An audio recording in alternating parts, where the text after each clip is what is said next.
Adérami. Bonsoir à tous. Bonsoir. Nous sommes déjà connectés. Dans 2 minutes, nous commençons notre direct. Je vous salue déjà dans le précieux nom de notre Seigneur Jésus-Christ de Nazareth.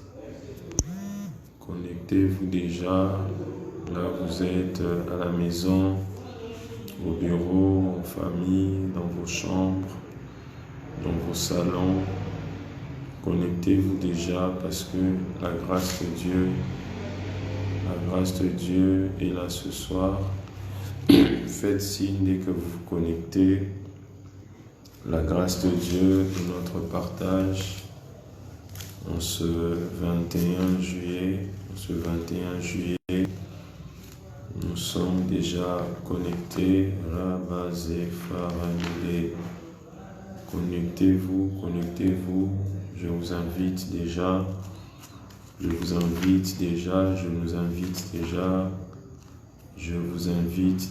à signaler votre présence. Vous qui êtes déjà connectés, je vois déjà quelques personnes qui se connectent. Est-ce que quelqu'un peut saluer? Est-ce qu'on peut signaler notre présence? Nous sommes déjà en ligne, nous sommes déjà dans quelques minutes, nous allons démarrer. Est-ce que quelqu'un peut signaler déjà sa présence? Est-ce qu'on peut signaler déjà notre présence? Nous vous saluons dans le précieux nom de notre Seigneur Jésus. Et ce soir, Dieu désire nous faire du bien.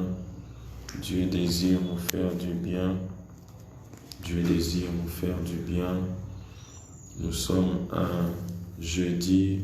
Que Dieu vous bénisse, Maman Prudence. Nous saluons votre présence, Maman Prudence.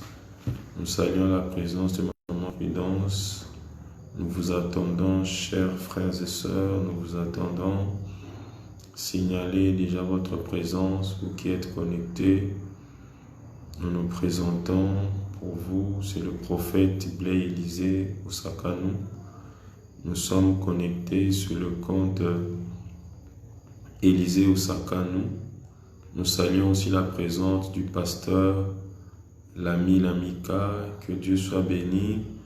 Nous saluons la présence de Siméon Nomba, que Dieu soit béni. Nous voulons passer un moment favorable dans la présence de Dieu. Invitez déjà nos proches, invitons nos amis. Nous voulons décoller dans ce merveilleux moment, dans la présence de Dieu. Et ce soir, je crois fermement que Dieu va nous faire énormément du bien. Notre Dieu est tellement merveilleux. Il renouvelle ses bontés chaque matin.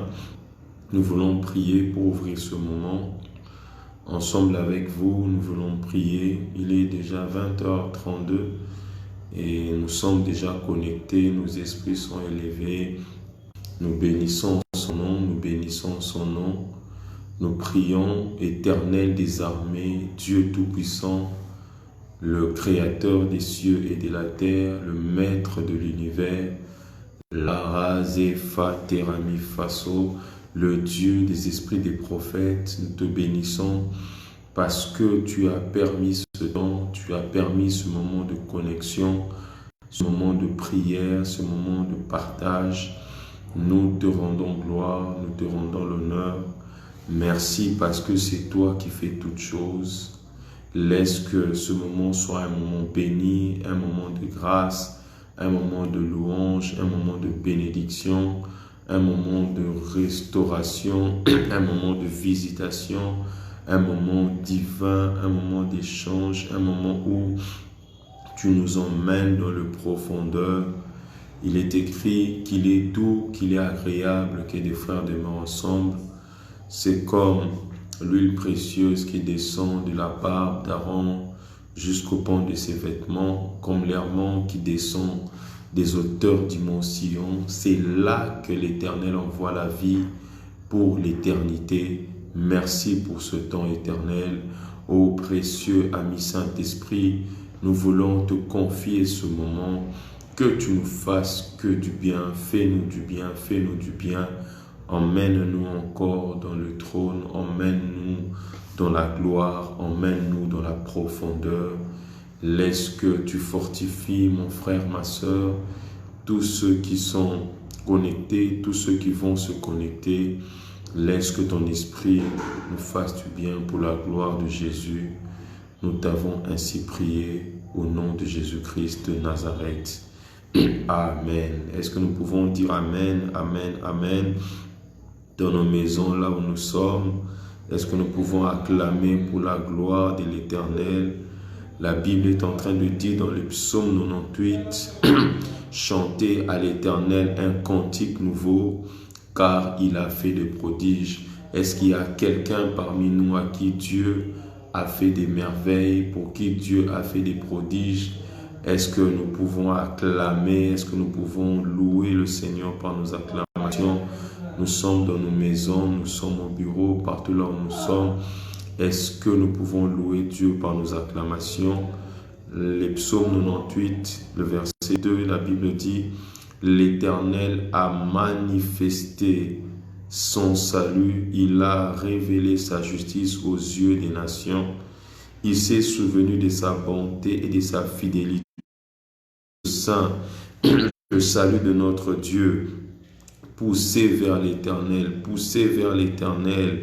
des cris de joie, vous tous habitants de la terre, faites éclater votre allégresse et chantez, chantez à l'Éternel avec la harpe, chantez des cantiques avec les trompettes au son du corps, poussez des cris de joie devant le roi, que la mer retentisse avec tout ce qu'elle contient, que le monde et ceux qui l'habitent éclatent d'allégresse, que le fleuve batte les mains, que toutes les montagnes poussent des cris de joie devant l'Éternel, car il vient pour juger la terre. Il jugera le monde avec justice et le peuple avec équité. Oh, nous bénissons Dieu là où nous sommes, bénissons Dieu avec nos mots, bénissons Dieu avec nos paroles. Il s'est souvenu de nous en ce jour, il nous a manifesté sa grâce, il nous a manifesté son salut.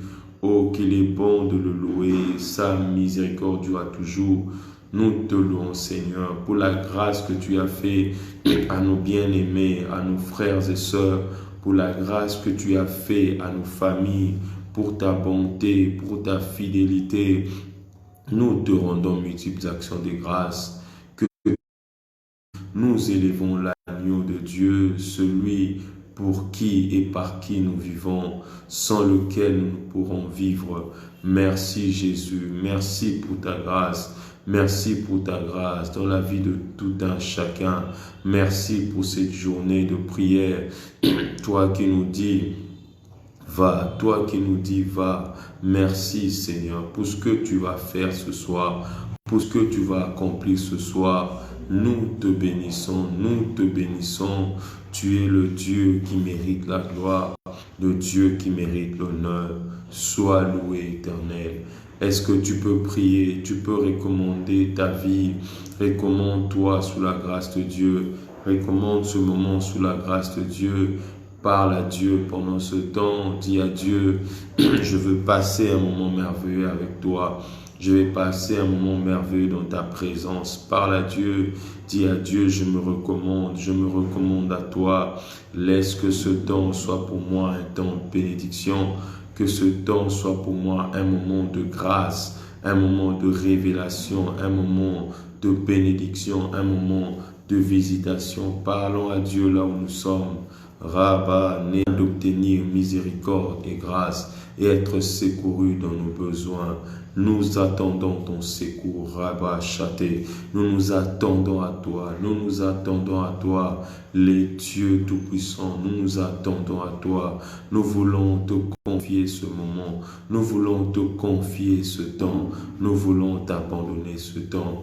Marebo Chaté, parle-nous, Seigneur. Nous voulons tourner autour de ta parole. Nous voulons tourner les Écritures. Nous voulons écouter ta voix nous parler. Parle-nous dans ce moment où nous allons passer dans la prière, dans le partage, dans la révélation. Laisse que l'esprit de la parole vienne, car ta parole est esprit et vie. Laisse que l'esprit de cette parole que nous allons partager vienne. Que l'esprit qui est derrière cette parole, le Saint-Esprit de Dieu, qu'il vienne nous aiguiser, qu'il vienne nous parler, qu'il vienne nous fortifier, afin que nous soyons bénis. Car il est écrit, dans le moment difficile de leur vie, tu leur envoies ta parole, et ta parole les bénit, et ta parole leur fait du bien, ta parole les guérit. Guéris-nous par ta parole, révèle-nous tes voies, révèle-nous ta volonté. Au nom de Jésus-Christ de Nazareth, nous avons prié. Ensemble, disons gloire et louange à toi, Seigneur Jésus-Christ. Nous acclamons le Seigneur et louons Dieu. Là où nous sommes, est-ce que nous pouvons dire Amen? J'aimerais voir nos Amen. Est-ce que nous pouvons dire Amen? Amen. Invitons ceux qui ne sont pas encore connectés, invitons nos amis, nos proches, signalons que nous avons déjà commencé, nous sommes déjà en prière, nous sommes déjà en ligne, nous sommes dans la présence de Dieu et ce soir nous voulons partager un merveilleux message que nous avons reçu du Seigneur et nous voulons simplement toucher des vies, toucher les enfants de Dieu, toucher l'Église du Seigneur, le corps du Christ, à travers ce message que nous voulons partager. Et le Seigneur nous a inspiré, il nous a parlé de ces choses et nous voulons le partager avec vous humblement avec vous, serviteurs de Dieu, servantes de Dieu, enfants de Dieu. Nous voulons partager ce message. Et le thème que nous avons reçu du Seigneur, c'est « Il m'a dit, va ». Il m'a dit, va. C'est la parole de Dieu. Il te dit, va. Ce soir, chapitre 8, je m'aimerais rappeler, nous sommes connectés au compte Élisée Osakanou. Connectons-nous. Rappelons à ceux qui ne sont pas connectés, Maman Prudence, si vous pouvez écrire dans le groupe, rappelez à tout le monde que nous sommes déjà connectés, nous sommes déjà en ligne, nous sommes de Jean chapitre 8, est-ce que nous sommes là? Jean chapitre 8, nous allons lire la parole de Dieu. Jésus se rendit à la montagne, nous commençons au premier verset. Jésus se rendit à la montagne des Oliviers, mais dès le matin, il alla de nouveau dans le temple et tout le peuple vint à lui. S'étant assis, il les enseignait. Alléluia. La Bible dit, il disait cela pour l'éprouver afin de pouvoir l'accuser. Nous sommes dans Jean chapitre 8 à partir du premier verset, le verset 6. Verset 6, il disait cela pour l'éprouver afin de pouvoir l'accuser. Mais Jésus s'étant baissé, écrivait avec le doigt sur la terre. Comme il continuait, il resta seul avec la femme qui était là. Alléluia, au milieu. Au milieu, la Bible dit. Alors s'étant relevé et ne voyant plus que la femme, Jésus lui dit, « Femme, où sont ceux qui t'accusaient ? Personne ne t'a-t-il condamné? » Elle répondit, « Non, Seigneur. » Et Jésus lui dit, « Je te ne condamne pas non plus. » Alléluia. Va et ne pêche plus. Alléluia. Jésus lui dit, va et ne pêche plus. C'est ça notre thème de ce soir. Il me dit, va. Il m'a dit, va. Qu'est-ce que nous voulons partager ce soir? Quel est le message prophétique que nous voulons libérer ce soir? Avant d'y entrer, avant d'y aller, j'aimerais dire à quelqu'un d'être attentif, d'être connecté, d'être sensible aux moindres paroles qui vont sortir de notre bouche, parce que Dieu a des choses qu'il aimerait nous partager, nous communiquer. Shalom, shalom, shalom. 3 choses que j'aimerais dire avant d'aller dans votre vie sur la terre. Il y a un temps pour chaque chose. Nous ne devons pas croire que les mêmes choses, les mêmes événements, les mêmes situations vont continuer à s'éterniser dans notre vie. Que si hier nous avons été en un point A, si hier nous avons vécu une chose X, que les jours qui suivent, les années qui suivent, qui peuvent subvenir, nous devons être prêts à accepter cela. Beaucoup de gens sont passés à côté de leur destinée. Beaucoup de gens sont passés à côté de la visitation parce qu'ils pensaient, ils croyaient que Dieu doit continuer à faire les mêmes choses. Dieu peut permettre un certain changement dans votre vie parce qu'il veut vous faire passer à une autre étape de votre vie. Nous nous souvenons du prophète Élie dans 1 Roi 17, alors qu'il n'allait pas pleuvoir pendant 3 années, 6 mois. Dieu recommande au prophète Élie d'aller manger, d'aller boire l'eau du torrent. Et les corbeaux venaient chaque matin et soir lui donner le pain. Mais à un certain moment, la Bible dit que le torrent était à sec. Et Dieu va dire à Élie, va à sa dans notre vie sont occasionnés par Dieu. Il est écrit dans Ecclésiaste 3, 1 à 8 qu'il y a un temps pour chaque chose. Il y a un temps pour chaque chose. Nous devons comprendre cela en tant qu'enfants de Dieu. Il y a un temps pour chaque chose. Il y a un temps pour chaque chose sous le soleil. Alléluia. Un temps pour pleurer, un temps pour se réjouir. Il y a un temps pour la loi, mais aussi un temps pour la grâce. Alléluia. J'aimerais dire à quelqu'un, il y a un temps pour la loi, il y a un temps pour la condamnation, mais il y a aussi un temps pour la grâce. Alléluia. Il y a un temps pour être jugé, il y a aussi un temps pour être acquitté. J'aimerais dire à quelqu'un, tu as été longtemps jugé, tu as été longtemps condamné. J'aimerais te dire ce soir, prépare-toi, car Dieu est sur le point de t'acquitter. Prépare-toi, car Dieu a acquitté. J'aimerais dire à quelqu'un qui a longtemps pleuré, j'aimerais dire à quelqu'un qui a pleuré pendant un long moment, tu as été condamné, tu as été accusé injustement dans la famille, au travail, dans le ministère, dans les affaires. On t'a accusé de quelque chose que tu n'as pas fait. J'aimerais dire à quelqu'un comme un prophète, il y a un temps pour tout sous le soleil et le temps de la grâce est arrivé. Dieu désire te faire grâce. Dieu désire te faire passer à une autre période de ta vie. J'aimerais dire à quelqu'un, sois prêt à accepter le changement. Sois prêt à accepter le changement. Et parfois, le changement peut passer par un abaissement, comme le cas de Joseph, qui vivait dans la maison de ses parents. À un moment, Dieu voulait le faire passer à une autre étape. Dieu a occasionné la trahison. Il a été trahi par ses frères. Il s'est retrouvé en Égypte. Nous connaissons l'histoire. Et Dieu a fait jouer le temps et les événements pour que Joseph accède finalement à ce à quoi Dieu l'avait appelé. Il y a un temps pour tout. La deuxième chose que j'aimerais épingler avant de parler de ce que je veux dire, c'est que vous devez savoir situer le temps ou l'ère à laquelle vous êtes. Un élément très important, vous devez savoir situer le temps ou l'ère à laquelle vous êtes arrivé dans votre vie. En ce moment où vous êtes, dans quelle ère êtes-vous arrivé dans le processus de votre vie avec Dieu? Vous devez savoir identifier le temps. Vous devez savoir identifier les saisons. Vous devez savoir cela. Alléluia.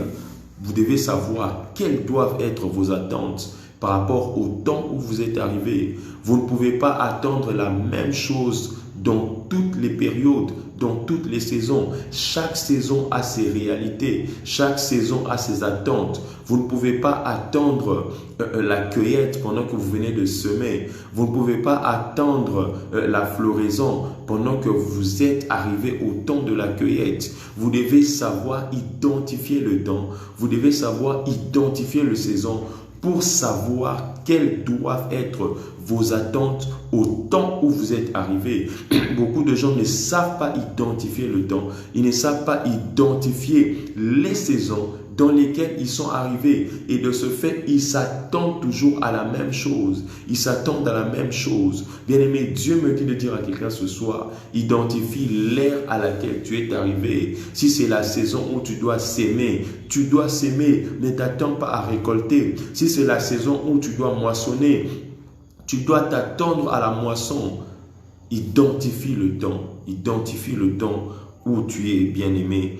Identifie le temps, parce que l'identification du temps, l'identification de la saison te permettra aussi de savoir quels sont les résultats que tu dois attendre en ce moment. Quels sont les résultats que tu dois attendre. Identifier le temps te permettra aussi de savoir quels sont tes avantages. Quels sont les avantages que tu dois vivre au temps où tu es maintenant, au temps où tu es arrivé. Quels sont les avantages que tu dois vivre? Quels sont les bénéfices que tu dois vivre? Quels sont les fruits de telle ou telle saison? C'est très important, bien-aimé. Et notez bien, 2 saisons peuvent avoir la même durée passée, mais vous devez savoir que 2 saisons peuvent se ressembler. 2 saisons peuvent avoir la même durée, mais elles n'auront pas toujours les mêmes résultats. La Bible dit, au 6e mois, la Vierge concevra, elle enfantera un fils, il lui donnera le nom de Manuel. Elles ne se ressemblent pas. Les saisons peuvent avoir la même durée, mais elles n'ont pas le même résultat. J'aimerais dire à quelqu'un, vous êtes arrivé à la saison où vous allez vivre les résultats différents, quelle que soit la durée. Alléluia.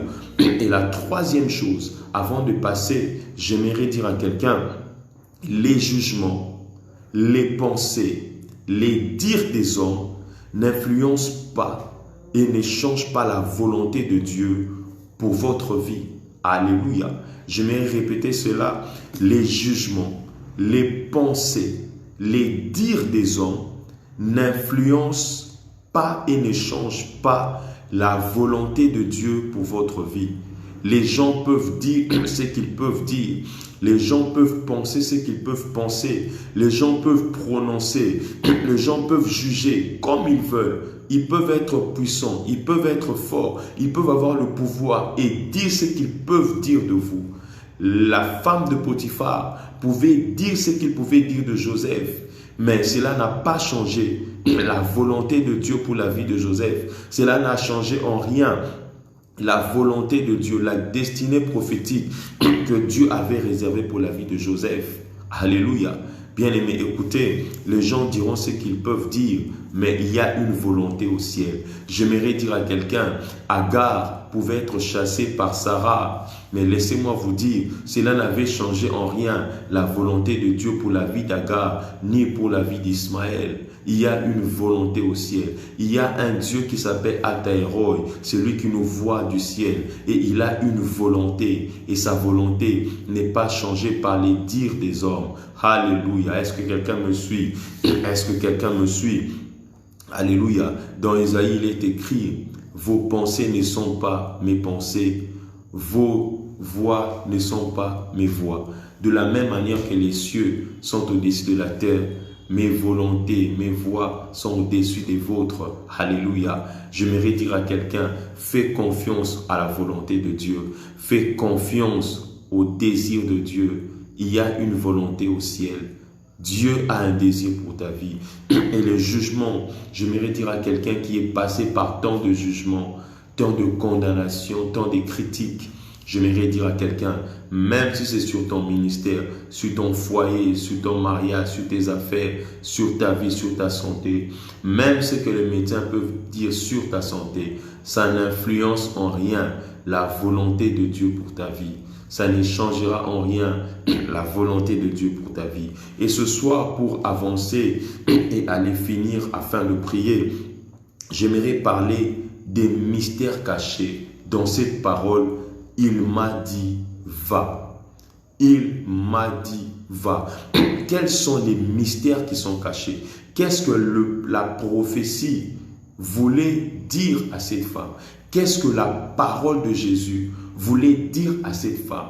La Bible nous montre dans Jean chapitre 8 que nous venons de lire, à partir du premier verset jusqu'au 11e, nous avons vu une femme qui a été attrapée en flagrant délit d'adultère. La Bible dit que les pharisiens qui emmenèrent cette femme à Jésus, ils disaient à Jésus que Moïse nous a prescrit de faire mourir une telle femme qui a été prise en flagrant délit d'adultère. Une telle femme devait être lapidée selon la loi. Et la Bible dit qu'ils l'emmenèrent à Jésus. Alors qu'ils questionnaient Jésus à propos, Jésus était en train d'écrire avec son doigt sur la terre. Il écrivait. Il leur répondit mot et en lui demandant encore une seconde fois, qu'est-ce que tu dis? Et Jésus, levant la tête, il dit que celui qui n'a jamais commis un crime jette la première pierre. Et la Bible dit, condamnés par leur propre conscience, parce qu'ils savaient que tous ont été sujets à un péché, qu'ils ont tous une fois commis des crimes. Ils se sont souvenus de cela. Et la Bible dit, du plus grand au plus petit, ils ont déposé leur pierre. Du plus grand au plus petit, par l'ordre décroissant, par le plus grand, le plus mature, le plus vieux, a déposé sa pierre jusqu'au plus jeune. Et la Bible dit, Jésus, levant la tête, demandait à la femme, est-ce que personne n'était-il pas condamné? La femme dit personne. Et Jésus dit à cette femme, moi non plus, je ne te condamne pas. Moi non plus, je ne te condamne pas. Il dit à la femme, va. Jésus dit à la femme, va. J'aimerais dire à quelqu'un, ce soir, Jésus te dit, va. Ah, alléluia, merveilleux message. J'aimerais partager quelques mystères qui sont cachés dans cette parole prophétique, quelques mystères, quelques paroles qui sont cachées derrière cette parole, qui vont influencer, booster une vie ce soir. Le premier mystère que j'aimerais partager avec nous, c'est que la Bible dit, avant que Jésus ne vienne au temple, là où il a rencontré ce problème, là où il a tranché sur cette affaire, Jésus a commencé par aller au mont des Oliviers. Jésus n'est pas venu d'abord au temple. La Bible dit qu'il est allé sur le mont des Oliviers.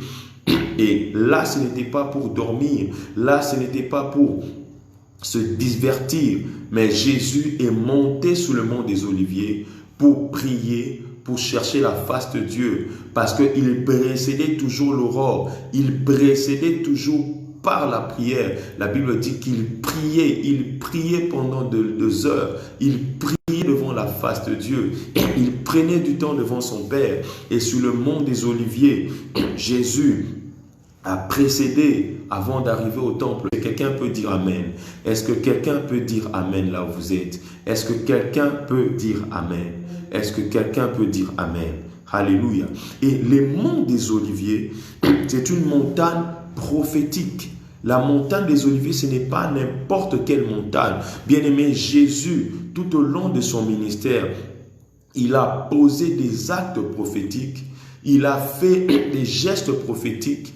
Bien-aimé, j'aimerais ouvrir une parenthèse pour dire à quelqu'un, les actes, les gestes prophétiques sont d'une portée très importante. Dans la Bible, il y a des actes prophétiques qui ont eu des incidences physiques palpables dans le cours de l'histoire. Un jour, le prophète Élisée va dire au roi d'Israël de prendre sa flèche et de tirer par la fenêtre en direction des ennemis. Et la Bible dit qu'il a tiré 1 fois, 2, 3 fois, il s'est arrêté. Et le prophète lui a dit, pourquoi tu t'es arrêté?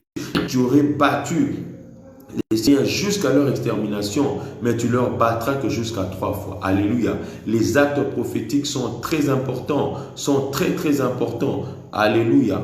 Et Jésus va sur le mont des Oliviers avant de venir au temple. La montagne des Oliviers, comme je le disais, c'est une montagne prophétique. C'est la montagne des révélations prophétiques et apocalyptiques. Alléluia. Est-ce que je parle à quelqu'un? La montagne des Oliviers, c'est la montagne des révélations prophétiques et apocalyptiques. La première chose que j'aimerais dire, la montagne des Oliviers, c'est là que le soleil, alléluia, de Jérusalem s'élève. Parce que la montagne des Oliviers se trouve à l'est de Jérusalem. Alléluia. La montagne des Oliviers, c'est la montagne qui est à l'est de Jérusalem. C'est-à-dire que lorsque le soleil s'élève, il s'élève de la montagne des Oliviers et il va afin de nous chercher pour nous faire entrer dans Jérusalem. J'aimerais dire à quelqu'un, le soleil de justice Jésus est sur le point de s'élever sur ta vie. Il va te faire entrer à Jérusalem. Il va te faire entrer sous le fondement de paix. J'aimerais dire à quelqu'un, fais confiance à Jésus. Il est le soleil levant. Il est le soleil de justice. Et lorsqu'il se lève de la montagne des Oliviers, la Bible dit, tout œil le verra. Ce jour il apparaîtra. Alléluia.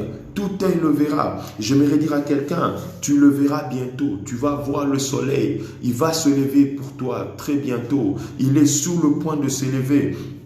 Alléluia. Alléluia. C'est-à-dire, c'est sur la tu vas tenir même les discours prophétiques. Alléluia. C'est là qu'il a tenu les discours prophétiques. Alléluia. Voilà pourquoi c'est à la montagne des Oliviers, comme je le disais, que Jésus a tenu, il a prononcé le discours prophétique sur son avènement. C'était sur cette montagne des Oliviers. Et la deuxième chose, c'est là aussi sur la montagne des Oliviers, c'est là que a eu l'ascension de Jésus-Christ.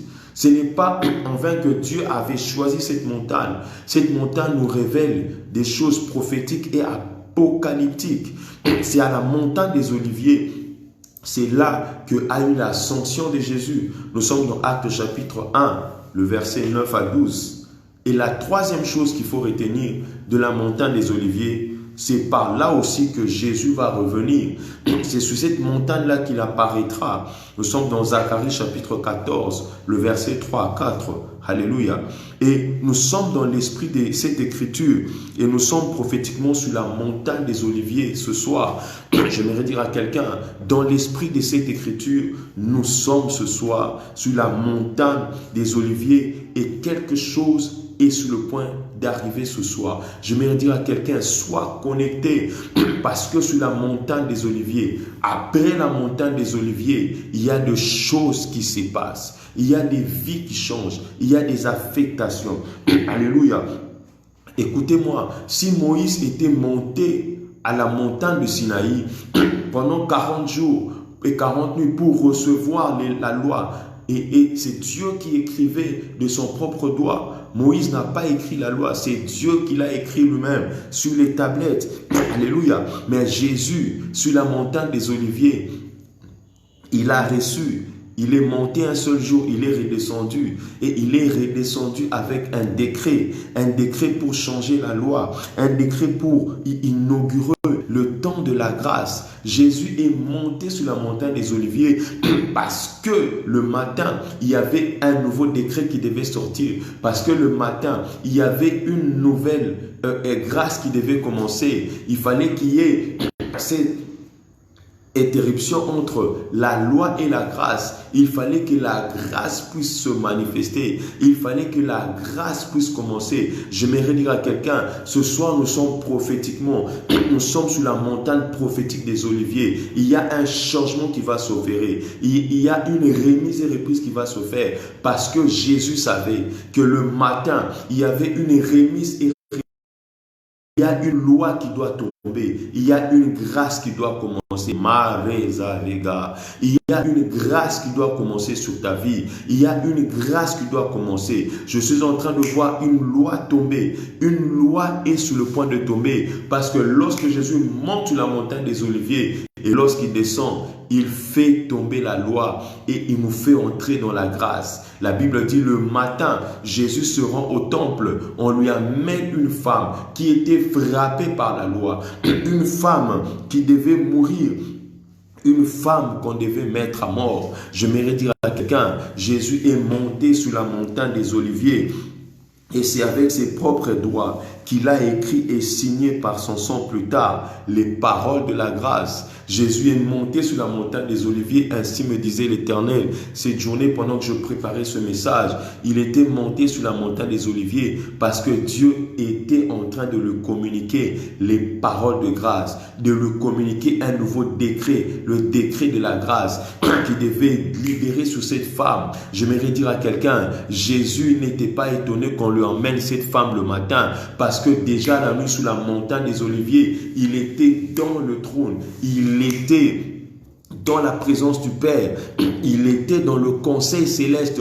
J'aimerais dire à quelqu'un, ce qui t'arrive aujourd'hui, ce qui est en train de t'arriver n'est pas incognito pour Dieu parce qu'il siège dans le conseil. C'est lui le maître du conseil. Il savait que le matin, une femme sera frappée par la loi et il devait écrire une nouvelle loi, celle de la grâce. J'aimerais dire à quelqu'un, je vois Dieu écrire une nouvelle page avec son propre doigt. Moïse ne pouvait pas écrire la loi parce qu'il devait lui être communiqué. Mais Jésus est le porteur de la grâce. Il est le porteur de la grâce. Dans Jean chapitre 1, 15 à 16, la Bible dit, la loi sont venues par Moïse, mais la vérité et la grâce sont venus par Jésus. Le matin, il descend, il entre dans le temple. Ce que ce Jean ne savait pas, c'est qu'il était venu avec un décret loi qui modifiait la loi, un décret qui inaugurait la grâce. J'aimerais dire à quelqu'un, de la montagne des Oliviers où nous sommes maintenant,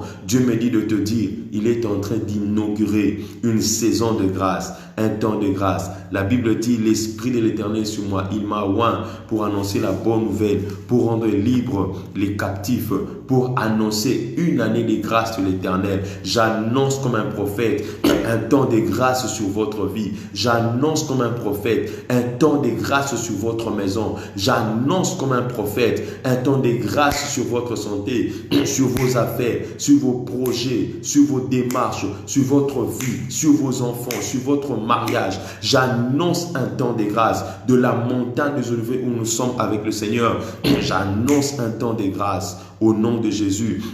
Et le matin, comme je disais, Jésus descend, il descend du prophétique pour annoncer les paroles de la grâce. Il descend du prophétique, il descend du conseil pour annoncer les paroles de grâce au temple. La Bible dit, il était allé au temple où les gens étaient assis et il leur enseignait. Il leur enseignait les paroles de la grâce. Il leur enseignait les paroles de la grâce qu'il avait reçues. Et je vais dire à quelqu'un, Dieu m'a dit de dire à quelqu'un ce soir, il fera grâce, il te fera grâce. Dans ce qui te semble compliqué, Dieu va te faire grâce.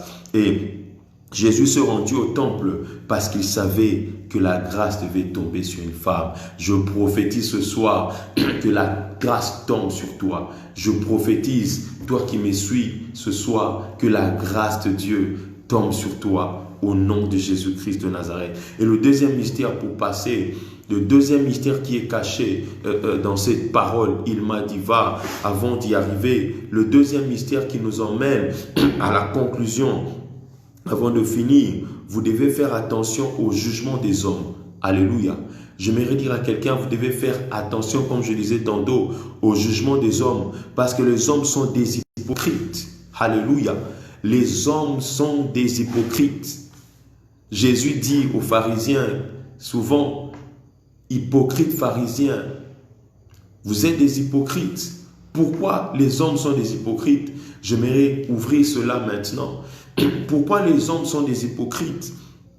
Parce que les hommes, ils vous condamnent en public pour des choses qu'eux-mêmes font en cachette.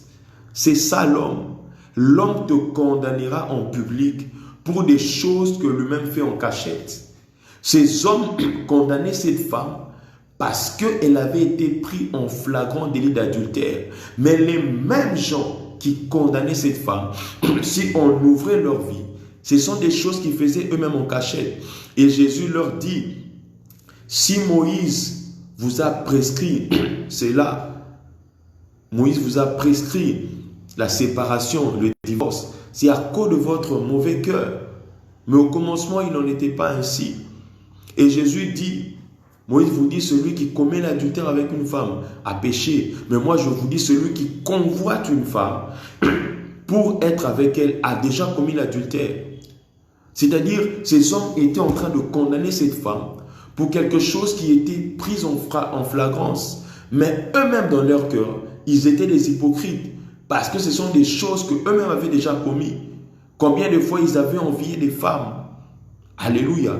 Les hommes vous condamneront toujours pour ce qu'eux-mêmes font en cachette. J'aimerais dire à quelqu'un, ne te fie pas aux condamnations des hommes. Fais confiance à la grâce de Dieu. Là où les hommes te condamnent, la Bible dit, l'homme qui ne voit le cœur condamne, mais Dieu qui sent le cœur et les reins, il est compatissant.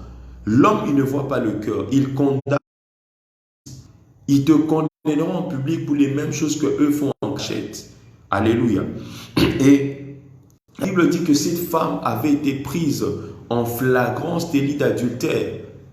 Et lorsqu'on parle de l'adultère ici, nous sommes dans Lévitique chapitre 20, le verset 10. Alléluia. La Bible dit dans Lévitique 20, le verset 10, qu'on devrait mettre à mort.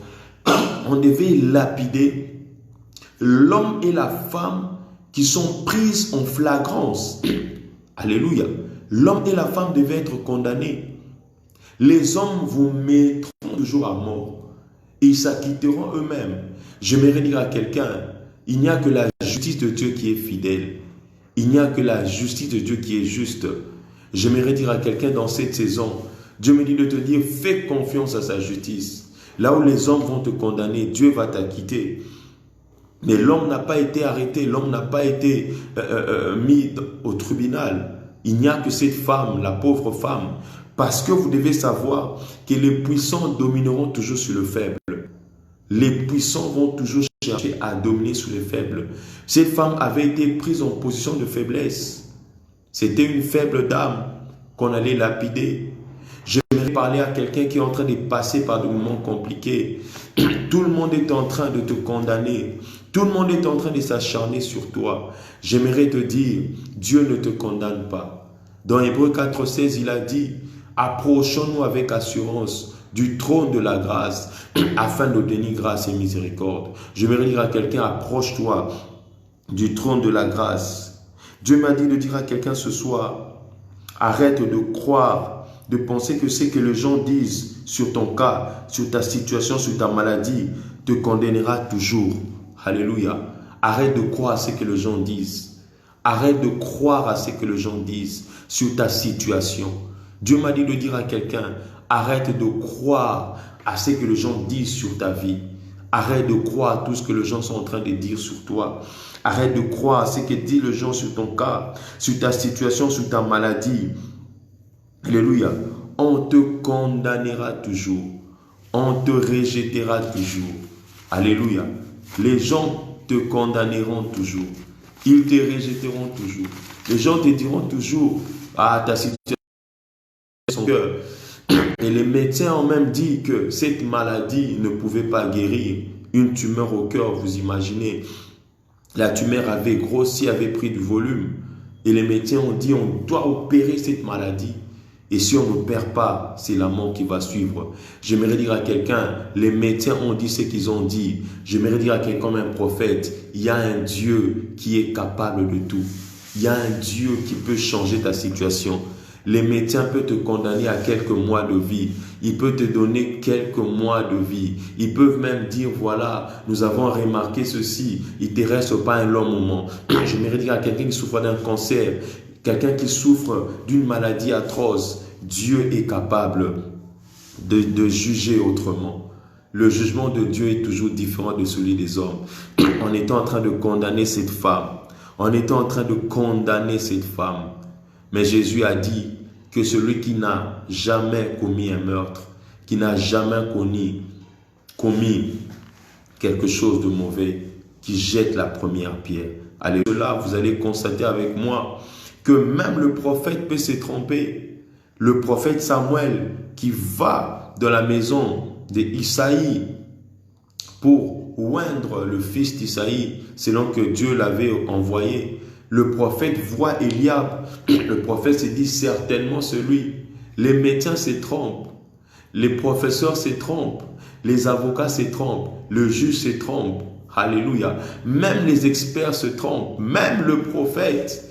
Nous sommes dans 1 Samuel 16, le verset 7. Le prophète Samuel s'est trompé. Lorsqu'il a vu Eliab, il s'est dit certainement c'est lui. Dieu lui a dit, ne tiens pas compte de sa taille, car ce n'est pas lui. L'homme regarde ce qui frappe les yeux, mais l'Éternel regarde au cœur. La Bible dit, il fit passer tous ses 7 fils, et Dieu n'a pas trouvé celui qui devait oindre parmi eux. Et la Bible déclare que le prophète va demander à Isaïe, sont là tous tes fils? Il a dit non, il y en a un, c'est le plus jeune, il est dans la brousse. C'est celui-là que Dieu avait choisi. Fais confiance au jugement de Dieu. Tu es malade, fais confiance au diagnostic de Dieu. J'aimerais dire à quelqu'un comme un prophète, fais confiance à ce que Dieu dit. Ne fais pas confiance, même si tout le monde pense le contraire, même si tout le monde pense différemment, même si tout le monde émet un avis contraire. J'aimerais dire à quelqu'un, la vie de Dieu compte plus que tous les avis. La vie de Dieu seul compte plus que la vie de 10 000 médecins. La vie de Dieu compte plus que la vie de 10 000 prophètes. La vie de Dieu, le prophète Élie était seul contre 450 prophètes de Baal et 400 prophètes d'Astarté. Élie était seul. Alléluia. Mais la volonté de Dieu, le jugement de Dieu vaut plus que 850 prophètes réunis. J'aimerais dire à quelqu'un, les prophètes ont dit ceci, les gens ont dit cela, ont condamné cette femme par toute l'assemblée. Tout le monde, les pharisiens, tout le monde, la loi même condamnait cette femme. Mais Jésus avait un autre jugement. J'aimerais dire à quelqu'un, il y a un autre jugement que Dieu adresse ce soir. Et la Bible dit, lorsque David est venu, Dieu a dit au prophète, oint l'écart celui. Je vais dire à quelqu'un, tu es la personne que Dieu a trouvée pour faire grâce dans ce temps. Tu es la personne qui va vivre la grâce de Dieu. Alléluia. Et dans 1 Samuel 16, 12 à 13, nous avons vu comment le jeune David avait reçu l'onction. C'est lui qui avait été oint et lui qui devait prendre la place de Saoul. Alléluia. Et Dieu m'a dit de dire à quelqu'un ce soir, oublie un peu les jugements des hommes. Je parle à quelqu'un comme un prophète. Oublie les jugements des hommes. Oublie les diagnostics des médecins. Oublie ce que les hommes t'ont donné comme jugement. On t'a dit que toi, à ton âge, tu ne peux pas construire. Tu ne peux pas travailler. Tu ne peux pas avoir un tel salaire. Je me dire à quelqu'un, crois au jugement de Dieu. Arrête de croire au jugement des hommes, des médecins. Arrête de croire au jugement de la science. Dieu m'a dit de dire à quelqu'un même, arrête de croire au jugement de la nature. Arrête de croire au jugement de la loi. Car une grâce est sur le point de tomber sur toi. On ne saura pas expliquer la grâce. Alléluia. Dieu m'a dit de dire à quelqu'un, on ne saura pas expliquer la grâce qui va t'arriver maintenant. Ragezaka, la parte mine faso. On ne saura pas expliquer la grâce qui va t'arriver maintenant. On ne saura pas expliquer les choses qui vont t'arriver maintenant. Même les médecins ont été étonnés lorsque cette fille est sortie du bloc. Parce que Dieu avait dit qu'il allait opérer. Dieu opéra cette jeune fille. Et les médecins ont refait les diagnostics. Ils ont refait les examens. Ils ont refait tout. Il n'y avait plus de tumeur dans le cœur de cette femme. Et nous avons reçu l'appel. Nous avons loué Dieu. Car Dieu ne ment jamais. Je voudrais dire à quelqu'un, fais confiance au Dieu des esprits des prophètes. Fais confiance au Seigneur Jésus-Christ. Car sa parole est oui et amen.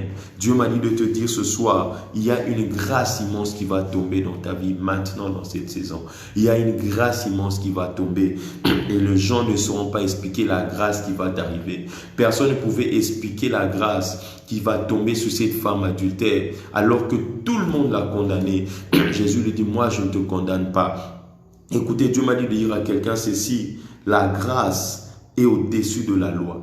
La grâce est au-dessus de l'intelligence. La grâce, c'est l'intelligence de Dieu. C'est le domaine du divin. La grâce, c'est l'intelligence de Dieu. La grâce, c'est le domaine du divin. Je prophétise qu'une grâce tombe sur toi ce soir, que les gens ne soient pas à même d'expliquer ce qui va t'arriver. Je prophétise sur ton travail, sur ton ministère, sur tes affaires, que personne n'arrive à expliquer ce qui va t'arriver maintenant. Parce que la grâce, c'est l'intelligence de Dieu. La grâce, c'est le domaine du divin. Je dis à quelqu'un comme un prophète, on ne saura pas expliquer comment tu as acheté cette voiture. On ne saura pas expliquer comment tu as été guéri. On ne saura pas expliquer comment tu es sorti de ces problèmes. On ne saura pas expliquer comment tu as été sauvé, comment tu as été plébiscité meilleur. On ne saura pas expliquer comment tu as réussi à cette interview. On ne saura pas expliquer comment tu as été délivré de ce problème. On ne saura pas expliquer la grâce. Écoutez, il n'y a aucun prophète, il n'y a aucun pasteur, il n'y a aucun évangéliste, aucun docteur, aucun apôtre. Il n'y a aucune science qui peut expliquer totalement la grâce de Dieu. Parce que la grâce de Dieu, c'est Dieu. La grâce de Dieu, c'est la grâce de Dieu. On ne saura pas expliquer ce qui va t'arriver. Ainsi, Dieu m'a dit de dire à quelqu'un, on ne saura pas expliquer tout ce qui va t'arriver dans cette saison. On dira simplement, c'est la grâce de Dieu. Quand on ne sait pas expliquer, on dit simplement, c'est la grâce de Dieu. Et le troisième mystère avant de passer, finir, la Bible dit qu'on avait pris cette femme, on l'a placée au milieu. Alléluia. Écoutez, j'étais en train de dire tantôt, les actes prophétiques sont très prophétiques dans la Bible. Alléluia. J'aime les actes prophétiques, j'aime les gestes prophétiques, j'aime les mouvements prophétiques, j'aime les paroles prophétiques. La Bible est une parole qui vient de Dieu. C'est une parole prophétique qui nous a été donnée. Alléluia. Et la Bible déclare qu'on a placé cette femme au milieu. Alléluia. Il y a un mystère dans le milieu. C'est que les gens ne savaient pas. En plaçant cette femme au milieu, j'aimerais dire à quelqu'un qui est au milieu d'une situation, à quelqu'un qui a été placé au milieu d'une circonstance désastreuse. On t'a placé au milieu d'une maladie, au milieu d'une condamnation, au milieu d'une humiliation. Je vais t'expliquer quelque chose maintenant. Le mystère du milieu existe. Alléluia. Et dans la Bible, la parole de Dieu nous démontre cela. D'observer, de regarder. Tout le monde est en train de te regarder au milieu de ce que tu vis. J'aimerais dire à quelqu'un, il y a un mystère dans les milieux. Les milieux, j'étais en train de dire, c'est le point focal. Le milieu, c'est le point de rencontre entre la loi et la grâce. Alléluia. Le milieu, c'est le lieu de l'échange entre la loi et la grâce. Le milieu, c'est l'endroit du changement entre la loi et la grâce. Le milieu, c'est le point de la grâce. Le milieu, c'est le point le plus brillant du soleil à midi. Lorsque vous êtes à midi à 12 heures, c'est le point le plus culminant du soleil. C'est le point le plus brillant du soleil. Et le milieu, c'est le point de l'élection de la grâce. Nous sommes dans Nombre, chapitre 2, le verset 17. Vous pouvez lire cela. Nombre, chapitre 2, le verset 17. Les kafarte minefasora. L'era nefadirami, zikar defar. Nombre chapitre 2. Nombre chapitre 2. J'aimerais lire cela rapidement avant de finir. Nombre chapitre 2, le verset 17. Est-ce que quelqu'un est avec moi? Est-ce qu'on peut dire Amen? Nombre chapitre 2, le verset 17. La Bible dit, ensuite partira de la tente d'assignation avec le camp des Lévites, placé au milieu des autres camps. Alléluia. Alléluia. Ensuite partira la tente d'assignation avec le camp des Lévites, placé au milieu des autres. Alléluia. La tente d'assignation et le camp des Lévites avaient comme place le milieu du peuple, le milieu du camp. Il y a des places stratégiques. Et le milieu, c'est l'endroit stratégique de Dieu. Ne t'en fais pas qu'on t'a mis au milieu de cette situation. Ne t'en fais pas de te retrouver seul au milieu de ces problèmes, au milieu de cette maladie. Tu te sens seul, abandonné. Le milieu, c'est le lieu que Dieu a choisi. Pour les Lévites, les sacrificateurs, et pour la tente d'assignation, il devait être au milieu du camp. Alléluia. Et dans Nombre chapitre 17, je vais lire cela rapidement aussi. Nombre chapitre 17, le verset 6e. Nombre chapitre 17, le verset 6. La Bible dit, Moïse parlant aux enfants d'Israël, et tous leurs princes lui donnèrent une verge, chaque prince une verge selon les maisons de leur père, soit 12 verges. La verge d'Aaron était au milieu de leur.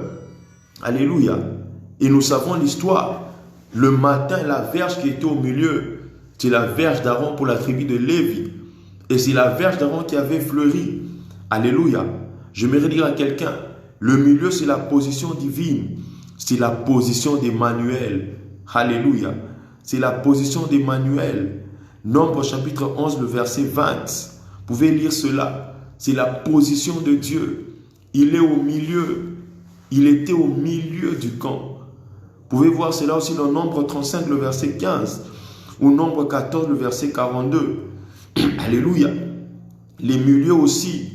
Parce que la position de la verge d'Aaron au milieu, c'était aussi une préfiguration de la position de Christ qui devait être pendu au bois. La position centrale à la montagne de Golgotha. Le milieu, c'est la position de Christ à la croix. C'est la crucifixion. Matthieu 27, 35 à 38. La Bible dit, il fut crucifié avec deux brigands, l'un à gauche et l'autre à droite. Jésus était au milieu. Et cette femme a été placée au milieu du camp, au milieu de la population. Alléluia. Qu'est-ce que cela veut dire? En face de Jésus, on a mis cette femme au milieu. C'est que les gens ne comprenaient pas que c'était une position prophétique, une position stratégique. Et Jésus, voyant cette femme au milieu, Jésus se voyait déjà à la croix. Il voyait la position centrale qu'il allait occuper à la croix pour sauver le peuple. Alléluia. Pour sauver les nations, pour sauver Israël. Jésus avait vu la préfiguration de sa mort au travers de la condamnation de cette femme. Parce que Jésus devait être condamné à notre place. C'est Jésus qui devait être condamné à la place de cette femme. Cette femme ne devait plus être condamnée parce qu'il y avait quelqu'un qui était venu pour être crucifié, pour être condamné. C'est-à-dire qu'ils ont crucifié cette femme avant Jésus. Jésus, à la place de Jésus, ils ont crucifié cette femme. Or, celui qui est crucifié est acquitté. C'est que ces gens ne savaient pas. Les mystères cachés du milieu, c'est que celui qui est crucifié est acquitté. Celui qui est condamné devait être crucifié, il devait être acquitté. Parce qu'on ne peut pas condamner une personne deux fois pour une même cause. Alléluia. Il ne peut plus être condamné parce que la croix libère. Celui qui est crucifié doit être libéré. Je prophétise sur quelqu'un ce soir. Tu seras libéré. Tu seras libéré à cause de cette position. Tu seras libéré. Alléluia. Et la Bible dit, le quatrième mystère, Jésus était en train d'écrire avec ses doigts par terre. Écoutez, j'aimerais ouvrir un mystère ici. Alléluia. La grâce présidentielle, la grâce royale ou la gratification royale est écrite et signée par le roi lui-même. Alléluia. Le roi devait mettre son sceau. Il devait écrire la loi royale ou la gratification royale et mettre son propre sceau pour que quelqu'un soit acquitté. Alléluia. Et c'est que ces gens ne savaient pas. Pendant qu'ils étaient en train d'accuser, de condamner cette femme, Jésus était déjà descendu de la montagne des Oliviers, la montagne prophétique, et avec la loi de la grâce. Ces gens ne comprenaient pas que Jésus était en train d'écrire, de créer une nouvelle loi qu'on appelle la grâce. Pendant qu'ils étaient en train de parler à Jésus, pendant qu'ils étaient en train de condamner cette femme, Jésus était en train d'écrire avec son doigt lui-même. Alléluia. Jésus était en train d'écrire la passation du pouvoir, le changement de temps, la succession de saisons entre la loi et la grâce. Et ces gens ne le savaient pas. Et dans Jean chapitre 1, le verset 1, c'est lui qui a tout créé. Il a créé l'homme, il a créé l'univers, il a créé la terre. La Bible dit il avait créé l'homme de la poussière de la terre. Il avait fait l'argile, il avait travaillé la boue. Et c'est même Jésus qui va ouvrir les yeux de l'aveugle avec la boue. Dans Jean chapitre 9, le verset 6, il a créé des nouveaux yeux qu'il était en train de poser sur cet homme qui était aveugle. Alléluia. Avec ses doigts, avec sa main. Après avoir créé les choses, créé de nouvelles choses pour cet homme, il prit la salive, il mit sur la boue, il fit de la boue avec la terre et il posa sur les yeux de cet homme. Quel mystère! Alléluia! C'est ce que le doigt de Dieu est en train de faire. Et c'est que ces gens ne savaient pas. Le doigt de Dieu était en train de préparer une gratification pour cette femme. Le doigt de Christ qui écrivait sur la terre, c'était le doigt de Dieu qui était en train de créer une grâce pour cette femme. J'aimerais dire à quelqu'un, Dieu est en train de créer un renouveau pour toi. Dieu est en train de créer de nouvelles choses pour toi. Dieu est en train de le faire pour toi. On te dira bientôt que ça c'est le doigt de Dieu. Alléluia. Ça c'est le doigt de Dieu. Il n'y a que le doigt de Dieu qui puisse faire de telles choses. Il n'y a que le doigt de Dieu qui puisse écrire de nouvelles grâces. Il n'y a que le doigt, la main du roi qui pouvait acquitter ceux qui étaient condamnés. Et Jésus m'a dit de dire à quelqu'un, il a déjà créé de nouvelles choses. Une nouvelle saison a déjà été créée pour toi. Une nouvelle grâce va commencer maintenant pour ta vie. Parce que Dieu a écrit cela. Ce qui est écrit est écrit. Je parle à quelqu'un comme un prophète. Dieu m'a dit de te dire qu'il a écrit de nouvelles choses. Ce qu'on avait écrit sur toi, contre toi, va passer. Même les résultats médicaux qu'on avait écrits sur toi va changer.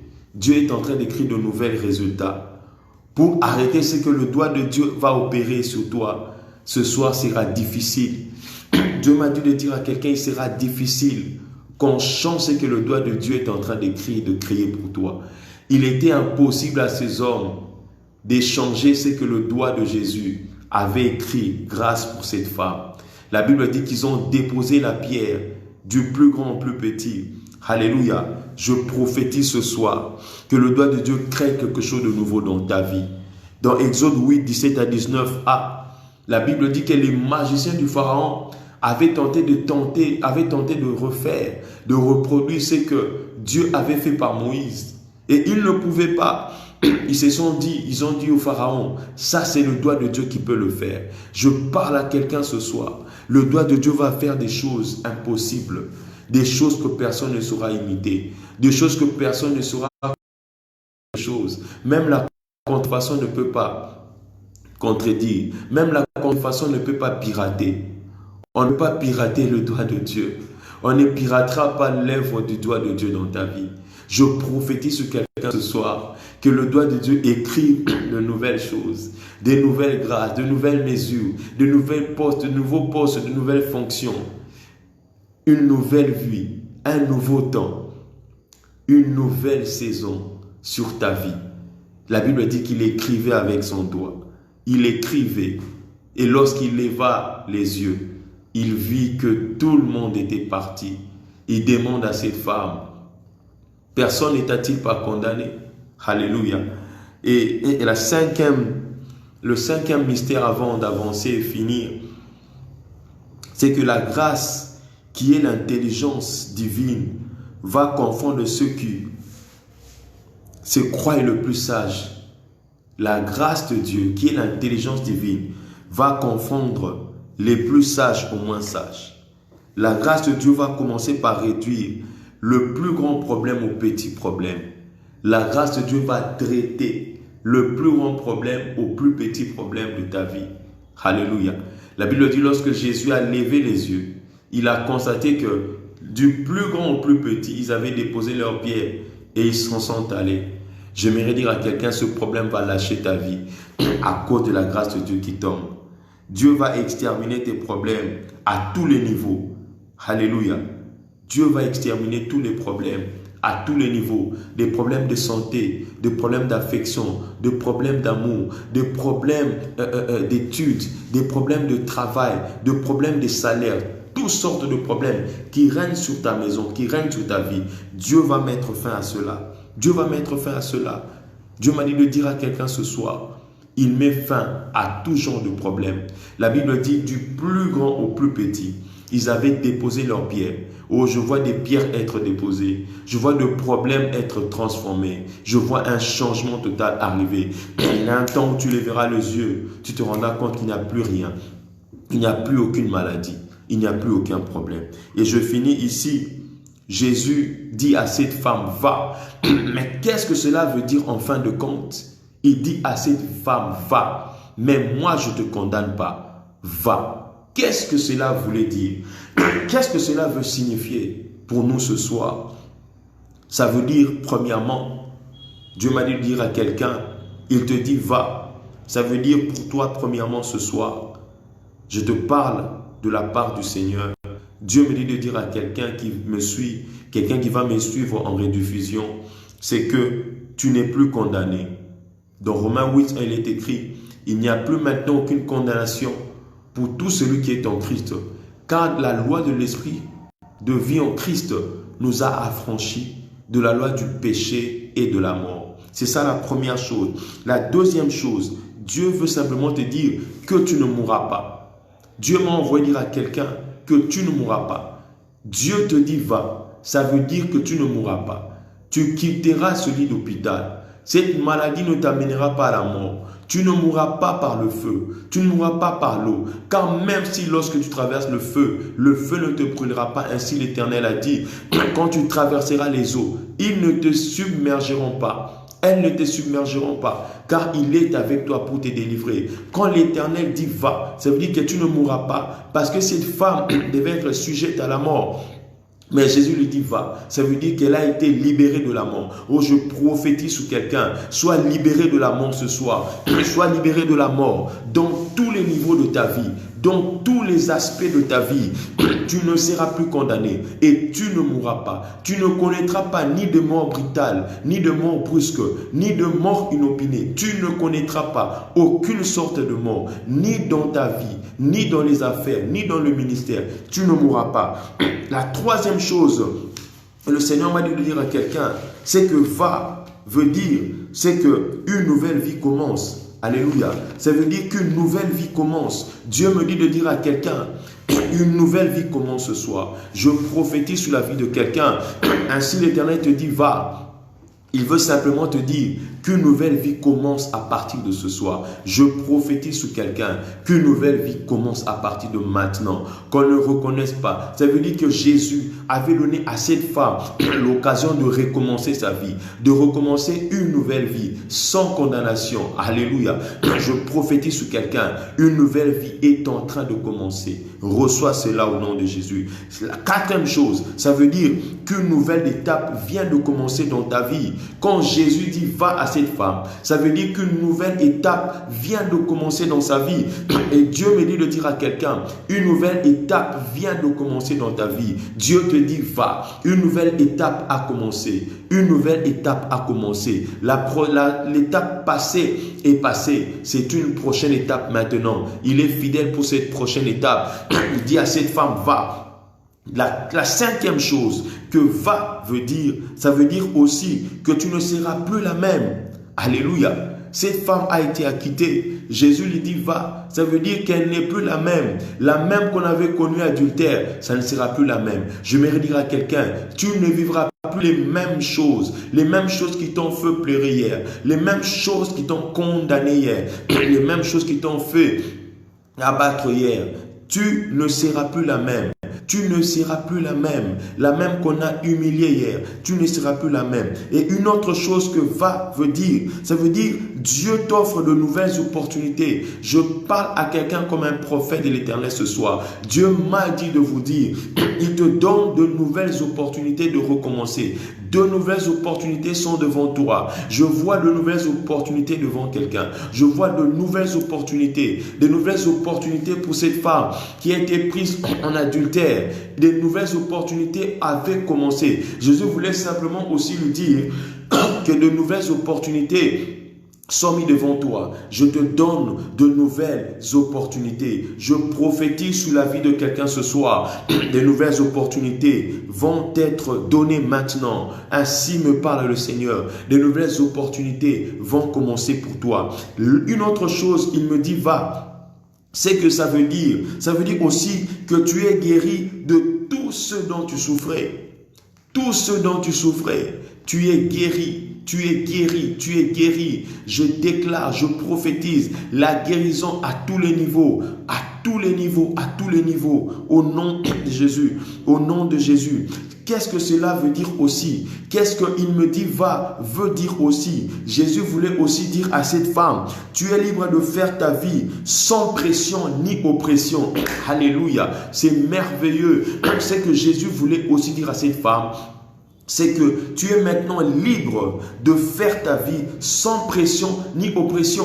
Il n'y avait plus personne pour la condamner. Il n'y avait plus personne pour la lapider. Je parle à quelqu'un comme un prophète ce soir. Il n'y aura plus d'oppression. Il n'y aura plus de pression. Tu es maintenant libre de faire ta vie. De faire ta vie. Aucune pression, aucune oppression. L'Éternel me dit de te dire, va maintenant faire ta vie. Va maintenant faire ta vie. Il n'y a plus de pression. Il n'y a plus d'oppression. Une autre chose, il me dit, veut dire, c'est que tu peux maintenant vivre ta vie par la grâce de Dieu. Tu peux maintenant vivre ta vie par la grâce de Dieu.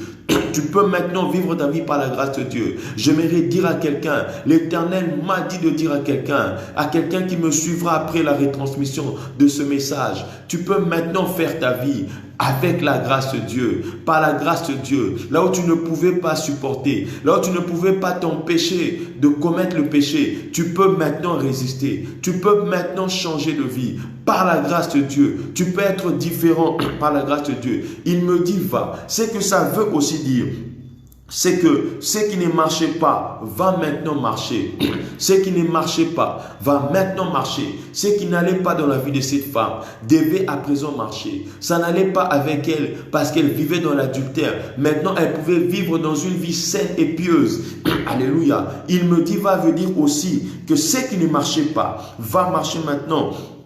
Une autre chose, tu es accepté là où tu étais refusé hier. Cette femme qui était refusée, rejetée par la société, condamnée, elle allait maintenant être acceptée là où elle était condamnée hier. Dieu m'a dit de dire à quelqu'un, va tenter encore, va faire encore, va te présenter encore là où tu étais rejeté hier. Hier, tu ne pouvais pas accéder hier. Là où tu ne pouvais pas être accepté hier, va maintenant, tu seras accepté, tu seras admis. Si c'est dans une université, dans un poste quelconque, tu seras admis.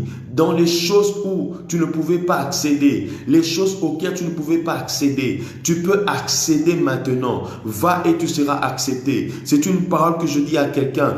Qu'est-ce que ça voulait dire aussi? Va. Ça voulait dire aussi, récupère ta dignité, ta grandeur, ainsi que tout ce que tu avais perdu. Dieu me dit de prophétiser sur la vie de quelqu'un ce soir. Tu récupères ta dignité, là où ta dignité avait été perdue. Tu récupères ta grandeur, là où ta grandeur avait été perdue.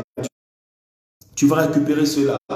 J'aimerais donner un témoignage ici avant de finir. Je connais un homme qui avait perdu son travail pendant 10 ans. Il avait perdu son travail, il avait perdu sa dignité, il avait perdu le plaisir de vivre. Je connais cet homme, Dieu avait fait grâce à cet homme. Nous avons prié avec cet homme et Dieu nous a dit prophétiser sur cet homme. Nous avons prophétisé et Dieu a promis de rétablir cet homme après avoir perdu 10 ans durant son travail, dans le même travail, au même endroit. Et je vous dis que cet homme avait retrouvé son travail au même endroit. Il avait retrouvé sa dignité. Il s'est même marié. Il est allé payer sa facture. Il s'est marié. Il a retrouvé sa dignité au milieu des hommes. Il a été acclamé et les gens ont vu comment Dieu a restauré cet homme. Alléluia. J'aimerais dire à quelqu'un, Dieu m'a dit de parler comme un prophète sur quelqu'un. Tu récupères tout ce qui était perdu, tout ce qui était terni, ton image, ton ministère, tes affaires, tout ce que tu avais perdu, ta place. Tu récupères cela, ta santé, ta vie, ta liberté. Tu les récupères ce soir. Je parle à quelqu'un comme un prophète de l'Éternel. Dieu me dit de te dire, commence à récupérer comme cet homme, comme cette femme. Récupère ce qui est à toi. Récupère ce qui est à toi.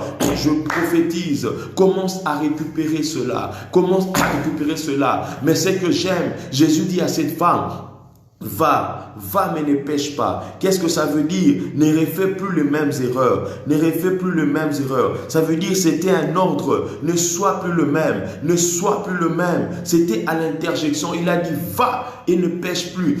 Jésus voulait lui dire, alléluia, va mais ne sois plus la même. Récupère ce qui est à toi. Récupère ta dignité. Mais ne sois plus la même personne. Tu étais petite, deviens grand. Tu étais pauvre, deviens riche. Tu étais faible, deviens fort. Je prophétise sur quelqu'un. Je prophétise sur quelqu'un en cette soirée. Commence à récupérer ce qui est à toi. Je prophétise sur un travail perdu. Récupère ton travail. Je prophétise sur un poste perdu. Récupère ton poste. Sur l'argent que tu avais perdu. Récupère des grandes sommes. Sur des enfants que tu avais perdus. Sur un mariage. Sur un voyage.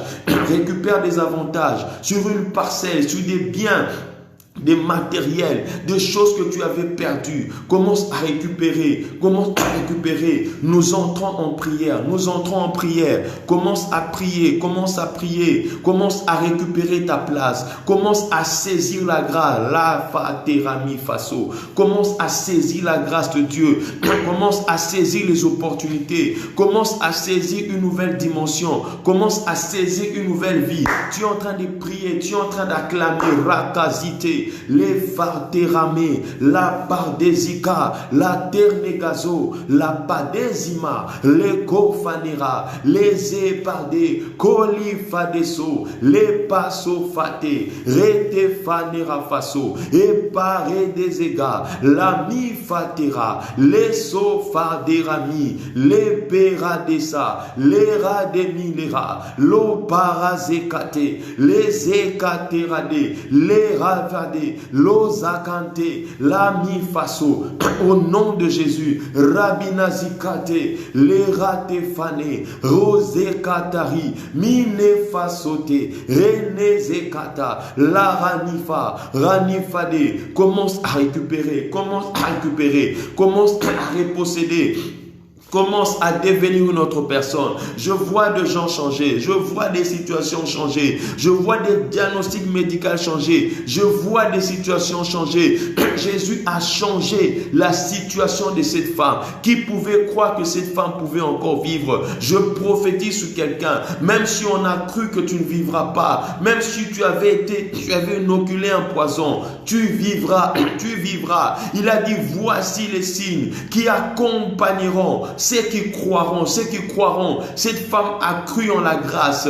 Jésus lui a dit, va. Elle a cru, elle est partie. Alléluia. J'aimerais dire à quelqu'un, cette femme qui avait été attrapée en adultère, c'est la même qui un jour est allée répandre le parfum. Cette femme qui avait vu l'amour de Dieu, cette femme qui avait vécu la grâce de Dieu, elle a déversé plus tard un parfum de nard, un parfum d'un grand prix, un parfum d'un grand prix. J'aimerais dire à quelqu'un, dans le jour qui arrive, je te vois déverser un parfum d'un grand prix sur le pied de Jésus. Je te vois venir témoigner sur le pied de Jésus. Je te vois venir témoigner. Je te vois tenir des choses qui coûtent cher. Je te vois être emmené dans une autre dimension. Je vois de nouvelles opportunités. Je vois des grâces énormes tomber dans des maisons, dans des familles. Cette femme, son histoire a été écrite. Cette femme a marqué l'histoire. Cette femme a marqué l'histoire parce que la grâce de Dieu l'a ramenée. La grâce de Dieu l'a ramenée. Un parfum d'un salaire, d'une journée. Cette femme l'avait dépensé. J'aimerais dire à quelqu'un, un parfum de nard est en train d'arriver et tu viendras les déverser. Un témoignage est en train de venir. Tu viendras les déverser au pied de Jésus. Tu viendras témoigner, Rami Fasotera, que Dieu te accès, que tu accèdes. Je prophétise ce soir, vis ces choses. Jésus te dit ce soir, va. Je parle comme un prophète à quelqu'un. Dieu me dit de te dire vas-y. Dieu me dit à quelqu'un va. Ne te condamne plus. Ne te condamne plus. Même Jésus ne te condamne pas. Même Jésus ne te retient pas là. Il ne te retient pas dans cette situation. Jésus est en train de libérer une grâce maintenant. Je vois une grâce énorme. Je vois une grâce débordée. Dans cette saison, Dieu me dit, une grâce énorme va abonder, va déborder. Cette femme est partie. Et plus tard, elle viendra déverser le parfum de nard sur le pied de Jésus, sur le pied de Jésus. Cette femme qui était adultère, cette femme qui était considérée comme adultère, a changé son histoire à cause de la grâce de Dieu. La grâce et l'intelligence de Dieu. Je suis en train de parler à quelqu'un comme un prophète. On ne saura pas expliquer la grâce qui va tomber sur toi dans cette saison. On ne saura pas expliquer l'intelligence de Dieu. Il y a des choses gracieuses que Dieu va faire pour toi. Il y a des choses de grâce que Dieu va faire pour toi. Oh, que Dieu soit béni. Que Dieu soit béni dans nos maisons. Que Dieu soit béni pour ce qui est en train d'arriver maintenant. Comme pour cette femme, Dieu me dit de dire à quelqu'un va. Il te dit va. Il te dit va. Tout ira bien. Tout ira pour le mieux. Cette femme s'en est allée et son histoire avait changé. Je prophétise le changement dans ta vie. Je prophétise une saison de la grâce de Dieu. La Bible dit une année de grâce. Une année de grâce. Une année de grâce. Je prophétise une année de grâce. Une saison de grâce sur ta maison, sur ta famille, sur ton travail, sur ton ministère, sur tes affaires. Je prophétise un temps de grâce, une saison de grâce, un temps nouveau, des opportunités nouvelles, une vie nouvelle, une santé nouvelle, une maison nouvelle, un travail nouveau, de nouvelles choses. Oh, j'aime cela, il dit. Ne vous souvenez plus des événements passés. Cette femme est partie, elle a oublié son passé derrière elle et sa vie a été changée. J'aimerais dire à quelqu'un, tu vas vivre l'amour de Dieu dans cette saison. Tu vas voir la grâce de Dieu. Toi qui t'inquiètes pour un travail, tu t'inquiètes pour le mariage, tu t'inquiètes pour tes affaires, pour tes enfants,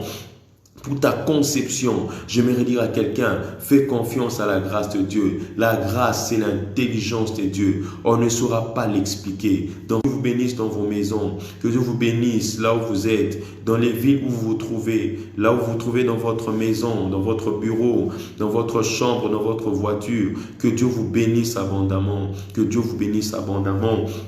Va, il te dit va. Il te dit va. Recevez ce message, recevez-le encore et priez encore en famille, priez à la maison, priez là où vous êtes partout, corps du Christ, et que Dieu vous fasse du bien, que Dieu vous bénisse abondamment.